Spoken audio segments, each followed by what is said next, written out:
Welcome back to MFO, everybody. Thanks for tuning in to another episode. I got asked a question just the other day. A viewer came up, said, "Hey, Mark, why don't you talk about what trailers you use on your ChatterBait? Because I'd really like to know. I've tried a bunch, a Zaco, the other Z-Man products, tried a Fluke, even tried boot tails and even cutting the boot tails. What trailer do you use on your ChatterBait, and what have you found to be the most successful?"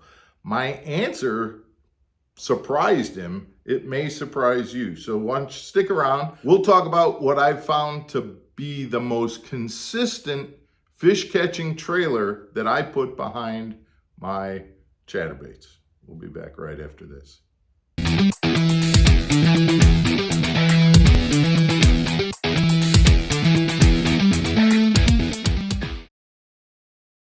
Welcome back to Mark Fisher Outdoors, everybody. I'm Mark Fisher.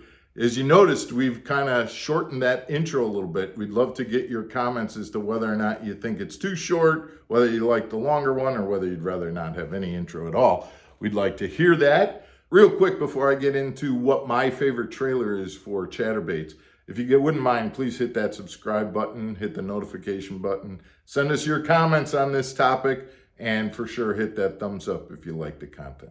All right, so my favorite trailer on a chatterbait. It might surprise you. Like I said, I've used a bunch of different trailers, whether it's the Zaco, Z-Man has some other trailers that they recommend using for a chatterbait. I've used Flukes, I've used boot tails. And you've always heard boot tails really deaden the vibration on a chatterbait, but I've used them and it's been successful. I've used the boot tails where I've cut off the boot tail and just left the straight tail part. That works too. I've had intermittent success with all of those trailers that I just talked to you about, and probably others that I can't think of right now.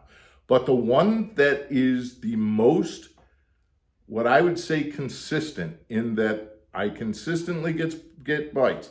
Doesn't mean that I always get bites on it, but no matter what lake I'm in, no matter what type of situation, if I'm throwing a chatterbait, this is probably the trailer that I start with at least, and that is a speed worm or a speed craw. So let me show you one. This chatterbait that I have right now is set up with a speed craw. And so since it was already set up, I'm going to show it to you. Let me just put that like that. And so you can see that this green pumpkin chatterbait, I've just attached a little green pumpkin speed craw to that. And what this does now in this situation, what I would be doing with this chatterbait, I would be using this if I were fishing, say, a rock bank or something like that. That kind of slopes down, goes down, and I was bumping this off the rocks or coming across the top of the rocks.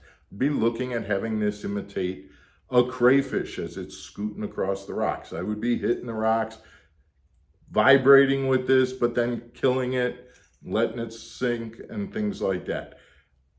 A speed craw, what you end up getting with these tails is that these tails vibrate when the blade is vibrating, and they flutter but as soon as you stop the movement, they stop moving as well, and they end up giving you that kind of a twin tail kind of profile. Now, if I was doing something where I was taking the same green pumpkin chatterbait, but I was swimming it through weeds or grass, then I would take a regular speed worm. I would cut it and thread just the bottom portion so that tail portion was coming out right at the same length as the craws here. And maybe dye that tail with a little chartreuse or something like that, and all of a sudden I've got a great little bluegill type imitator swimming through the weeds. Same type of thing. That speed tail action on that worm is giving you that vibration and that wiggle while the bait's moving, but the minute you kill it, it kind of stops. And it works in conjunction with the ChatterBait blade. I've found this to be the most consistent trailer that I use.